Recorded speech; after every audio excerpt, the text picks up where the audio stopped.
monitor and manage your data center and slash energy cost, we're going to talk a little bit more about how you can reduce your power expenditures in your data centers. So we have a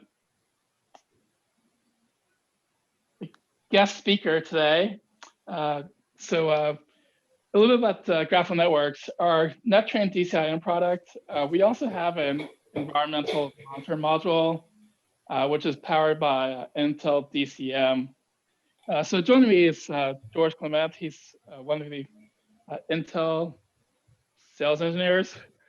So we're going to focus more on how you can use Intel DCIM and managing your power, managing the server health, all remotely, which is especially important these days, especially since many workers are working from home remotely. So how can you manage the power in your data centers without being inside the actual data center itself? And how can you actually manage the server health within your infrastructure? Again, doing all of this remotely. So George is going to talk a little bit more about this in more depth, and then we'll come back and tell you how the Intel DCM, what we call the netTerrain environmental monitor module, and how it integrates nicely into netTerrain DCIM. And we'll show you the how you can show the power readings you get from the power dashboards and how it correlates into netTerrain DCIM. So a little homework too. So there's in the Zoom webinar, there is a chat button as well as a Q&A button. So feel free to ask any questions throughout this webinar. We'll come back towards the end of the webinar and answer any questions. And feel free to also chat as well. I'll be monitoring the chat while we go through this webinar. So I'll pass this off to George. And we'll talk a little bit more about Intel DCIM and how it can help you save power, monitor and manage the server health, again, all remotely. Great, thanks. Thanks, Fred. Yes, my name is George Clement. I'm an application engineer for the Intel DCM team. Fred, if you don't mind, am I sharing out the DCM console or is it just a desktop screen? I can't quite tell what's in. Yes, you're sharing your dashboard. Okay, yes. Great. So perfect. Thank you so much for everybody being here today. What I'm going to do, as Fred mentioned, is just talk about, what we are doing with netTerrain or communicating with netTerrain, the information that we're collecting and then providing back. And then, as Fred mentioned, basically we will be happy to, he'll be obviously covering more about how it integrates nicely with everything that netTerrain does provide you as well. So, as you see, the Intel Data Center Manager console capability or product is really here. This console UI is generally not necessarily how you would interact with it in the sense of that we would be collecting the data and then passing it back through to netTerrain, but we would be certainly, obviously this information is pretty accessible through this user interface. So I'm really using this to basically explain and expose or demonstrate some of the data that we collect.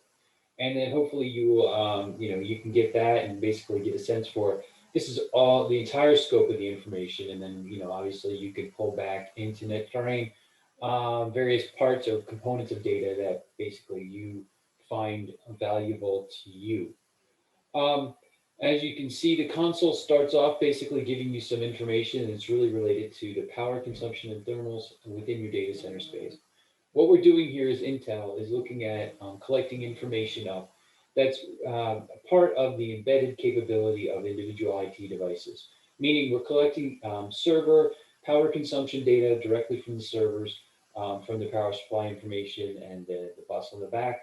And then we're also getting the thermals from the systems directly from the systems, that being the forward or ambient temperature sensors, as well as the exit temperature sensors, and then really, also any other data points or health scores that the servers are reporting. We're doing this through out-of-band capability, meaning We're targeting the ILOs, the iDRACs, the IMMs, the baseboard management controller information, and extracting that.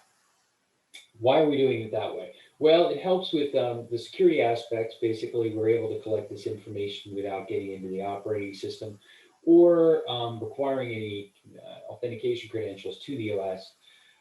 And we're also collecting just the information up as efficiently as possible. So it's shared through these interfaces fairly readily through Redfish and other protocols. And so what we want to do is obviously get that information and then help data center managers make better decisions around provisioning, capacity management, business continuity analysis. Those kind of things are in their data center purview or area focus, if you will. They want to obviously get the real-time information in order to identify maybe hotspots in their data center or where they need to, where they could put the next set of systems to help balance out the power demand within their data center space, or track the overall demand in a specific geographic location or part of a data center to see whether their provisioning plans were accurate enough long term. So, we try to articulate that or show that in these gadgets, if you will, where there's power capacity and temperature information and so forth. There's also links here where it shows like a hotspot where you can click on it and it will then open up the hierarchy. And then that hierarchy will show you information such as like, what's the power draw for the individual system? In this case, basically maybe 369 watts.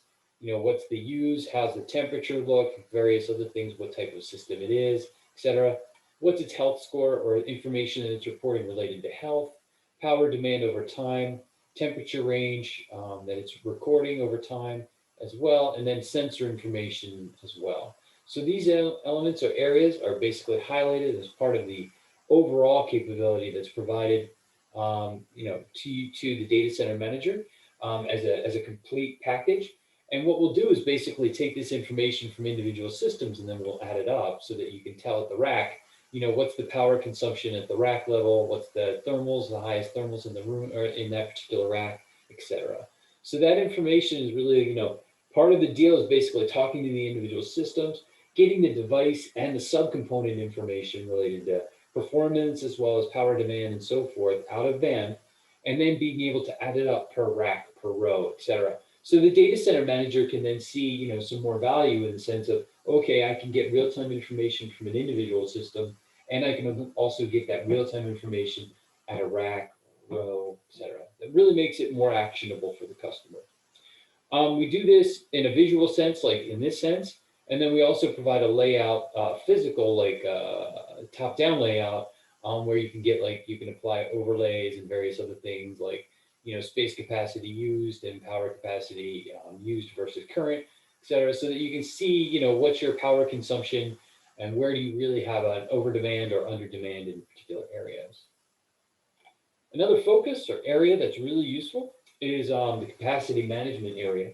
Why is that useful? Well, what we're doing is collecting this real-time information, and then we're also adding it up, and then we're also showing the delta between what you have total capacity, say for a rack or a row, and then what you've already consuming currently, so that you can do things like look across your data center and say, I need to really provision about 5,000 watts of compute capacity. Maybe I've got a bunch of servers I got to deploy. I think I'm going to be around that space.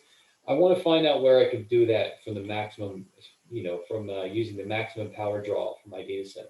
And, we can identify for you where you have those open holes in your data center and provision smartly, as opposed to basically just using, say, spreadsheets.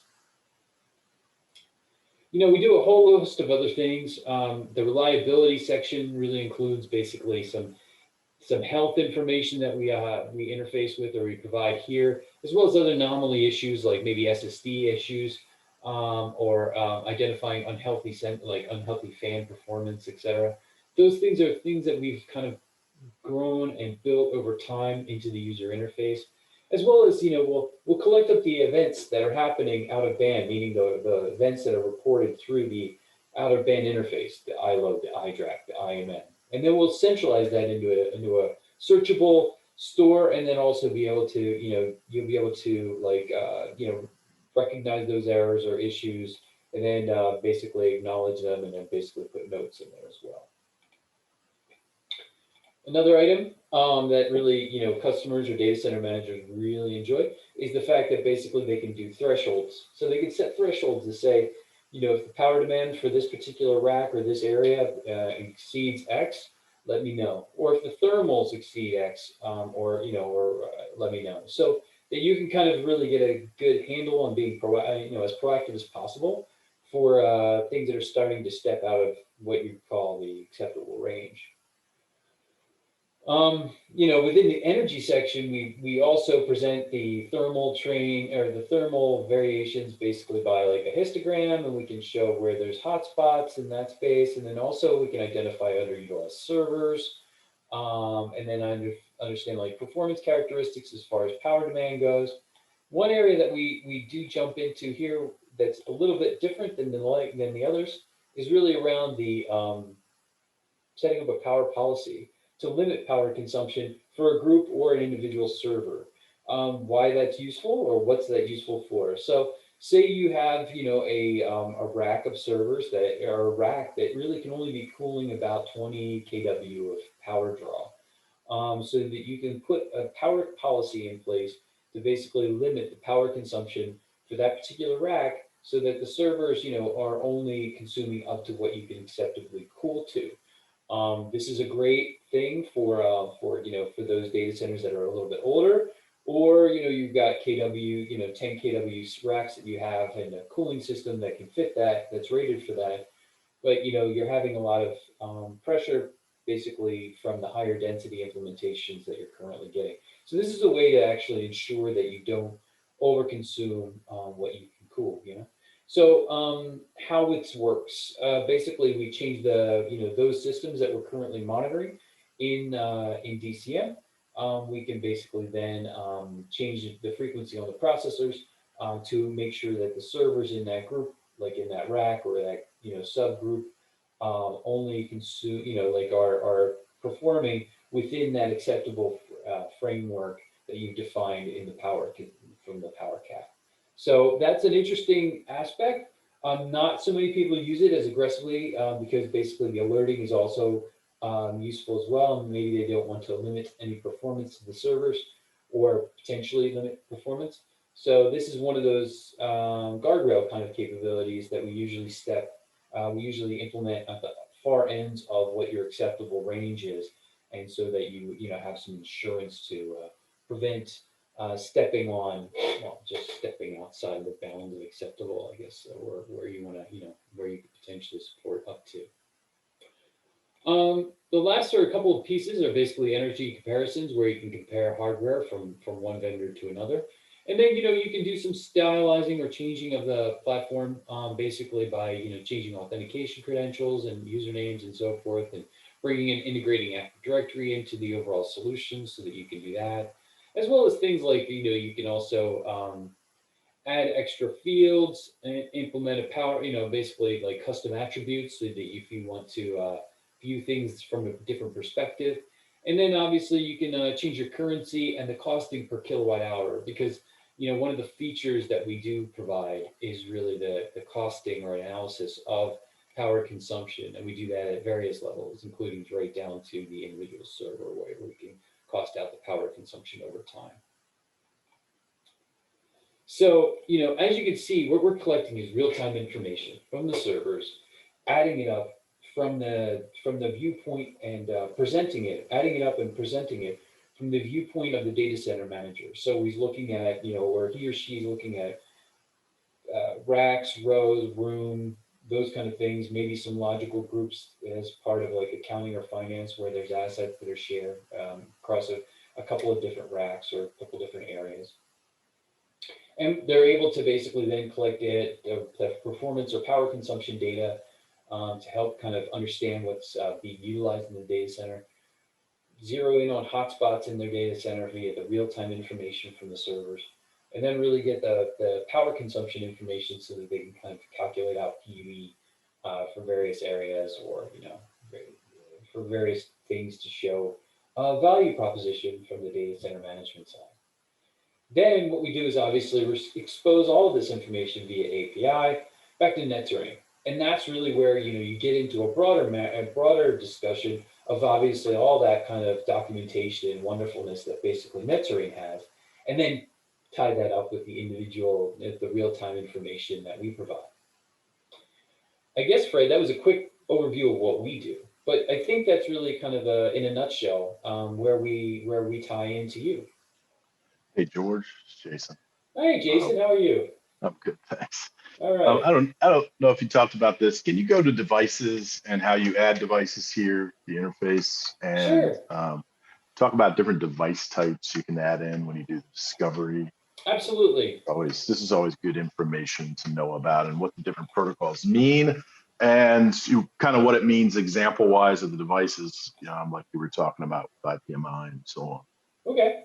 So yeah, I mean, ultimately the communication that we provide is to all IT devices, or as broad an IT device spectrum as possible.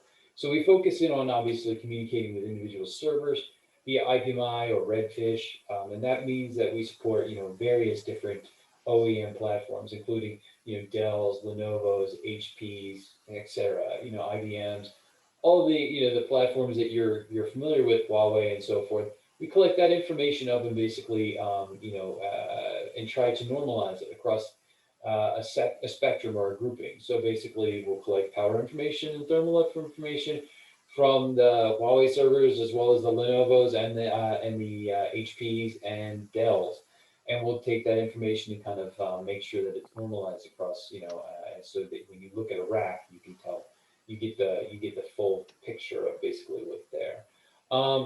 We also support various networking gear, right? So we'll support that via SNMP. That means basically your Cisco and your various other assets that are networking gear oriented. We'll basically collect the information up via SNMP 1, 2, and 3. At WSMAN will basically be your chassis and that information, as well as then your SSH information as well for chassis and other devices that support SSH. We tend to basically look at, our primary now is really more in the sense of Redfish, which would be your HTTPS communication, and that goes across a broader spectrum of IT devices or servers these days. But we can also support for your older platforms, the IPMI, and then obviously be the SNMP information for the different, the other IT devices that are there. Who's supporting Redfish these days? Like, where do you see that? Pretty much all the servers are supporting Redfish at this point. Okay. So all the OEM platform providers are really supporting them. Are most of them moving towards that versus the IPMI? Yes. So predominantly, they have been for several years, predominantly because basically it supports, it's HTTPS versus, Right. IPMI's older protocol, less capabilities as far as encryption goes and authentication credentials are. Can you still do your power controls and that sort of thing through Redfish? You can now. It's getting, for some of the older platforms that were just starting Redfish, you could not, but basically, yeah, you're starting to get the power control capabilities. Are you seeing any devices, like you were saying, routers and switches are usually SNMP? Are you seeing any of those starting to adopt Redfish? There is the effort to basically, I think Swordfish was one, and that's in the storage side, and then the networking was supposed to come on board as well. We haven't seen so much adoption in that side.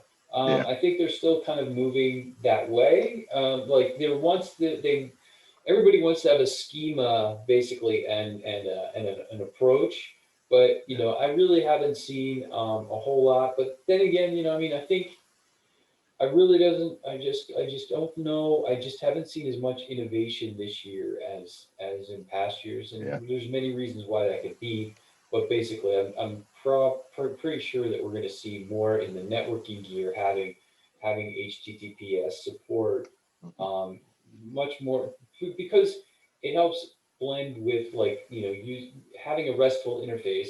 It helps with with infrastructure orchestration, not just basically data collection. So, when customers or when you're talking about having that dynamic, orchestratable infrastructure so that you can kind of abstract it and start to use like Helm charts and other things to basically, automate your entire infrastructure set, you know, it really helps to have obviously RESTful interfaces for all this. Right, right. And as far as the SNMP, if you're doing PDUs, you know, rack mount, or of course the, you know, the full strip PDUs Yes, sir. in the cabinets, is that typically SNMP when you're That pulling is data? correct. Yeah, that is SNMP at this point still. It will probably remain that way. I can't imagine. Yeah. There's just so many out there that Yeah, and you guys can get down to the port on the PDU as well, right? If they support that it. is correct. That is You can correct. get Yeah, down we to can 3. we can select up to the port, basically get down to the port and provide power off functionality if we need to. But generally what we do is just tie into a, you know, an IT device to that. So if you have an older system that can't be, you know, instrumented for some reason, or doesn't have network connectivity to the Yeah.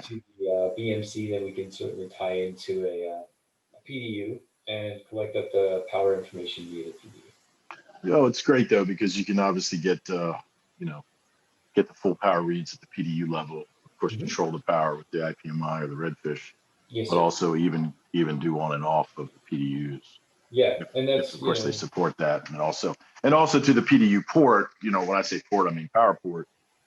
Being able to read it at, you know, for a given device, what the real power draw is at that point, which is nice to be able to get as well.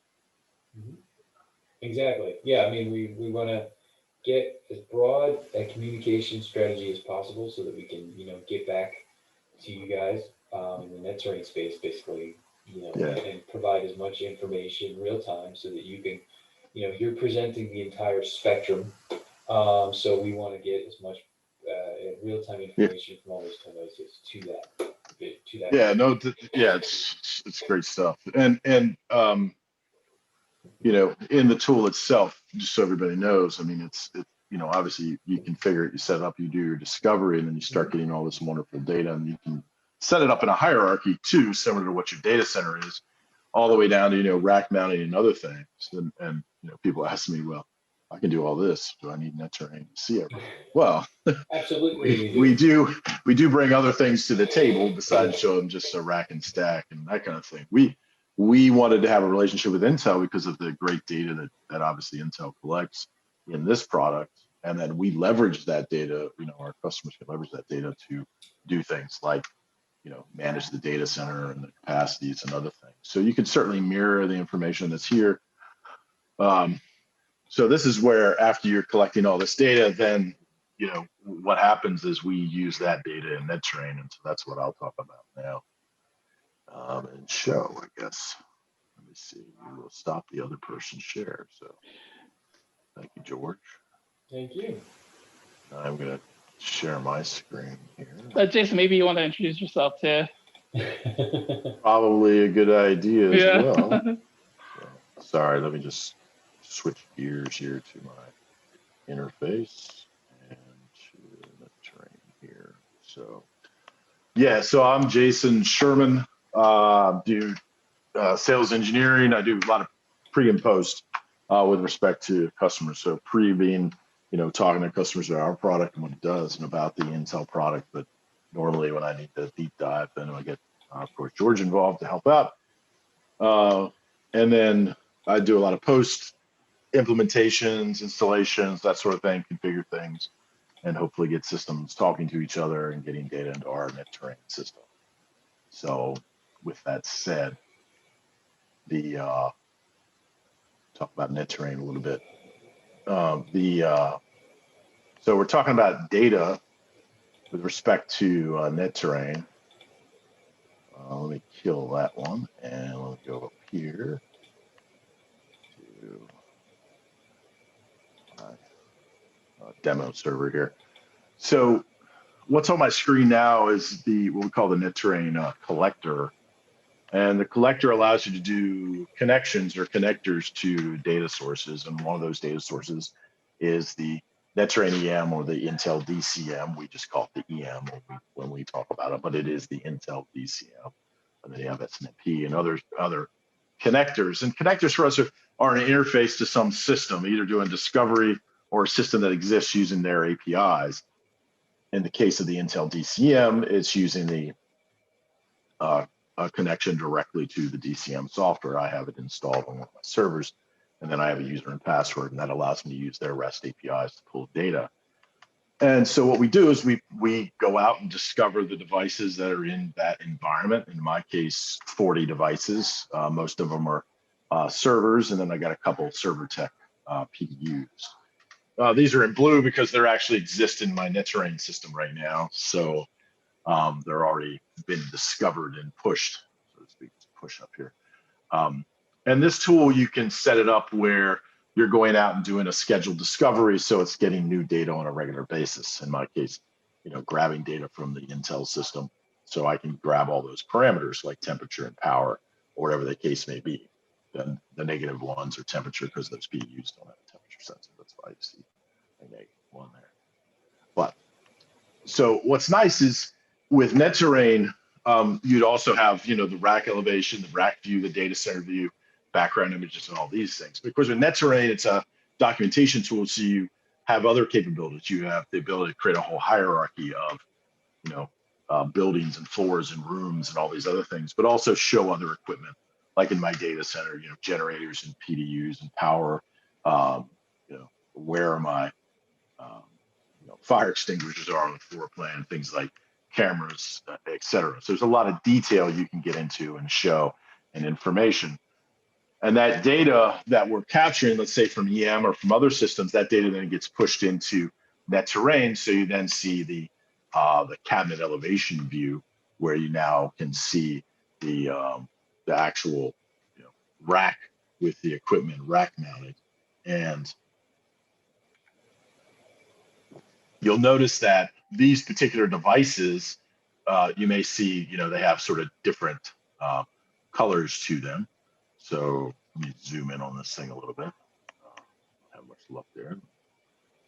Mouse, there we go. So each of these devices are a device that was discovered by the Intel piece, and that device and data got created in netTerrain, and the data gets updated and basically flows into netTerrain on a regular interval or basis.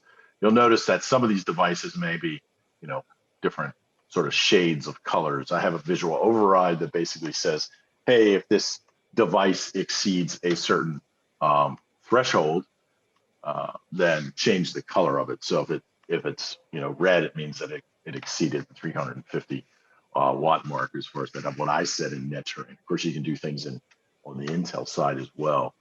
And then you've got the PDUs, like I was mentioning, the PDUs themselves, capturing the power for the PDU and getting that read and feed from the Intel equipment as well. So one of the other things with respect to netTerrain is just being able to, being able to get into the devices and actually see the connections and connectivity and other information about the devices, as far as what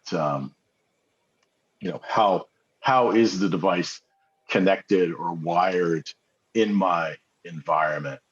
And that's usually a big deal for when you're talking about DCM and you're tracking equipment. So of course in the case when you have like the Intel piece, you're going to get all the power and the readings, be able to control that and get a lot of data, feed that into netTerrain. And then in addition, netTerrain knows the devices that you're monitoring, but also can show, the connections from a port on that device and what does it connect to.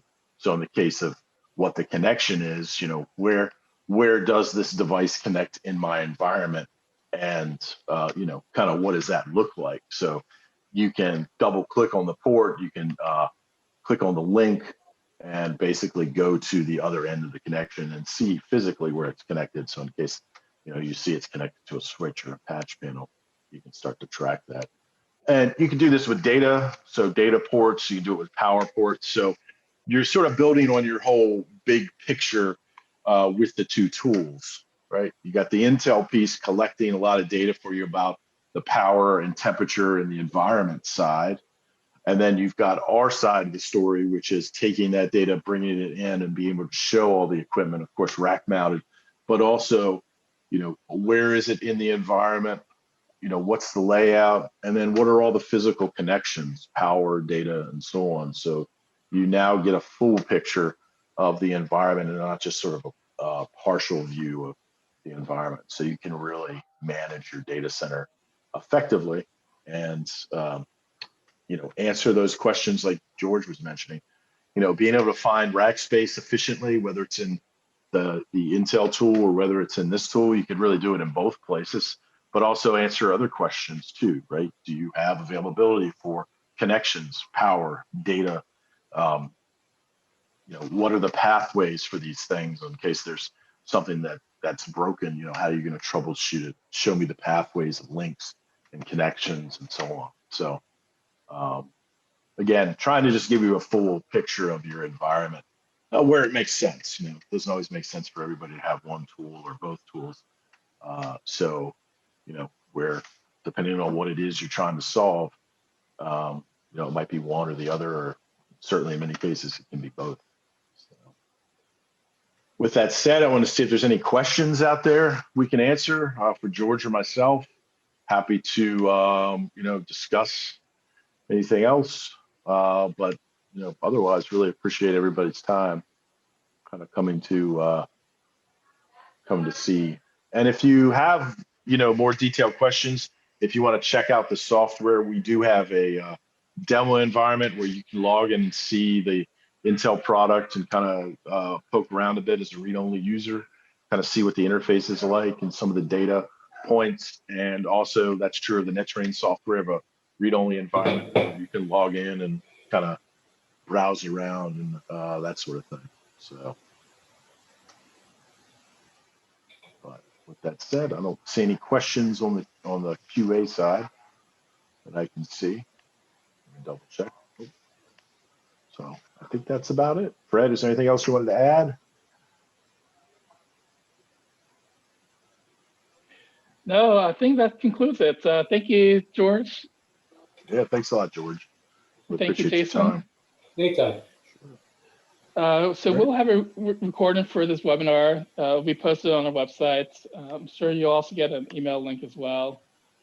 Thank you so much for attending our webinar. I hope everyone has a happy holidays and a happy new year. And we'll convene our webinars starting in February. So thank you everyone so much for attending. Have a great day. Thanks everybody. Bye-bye.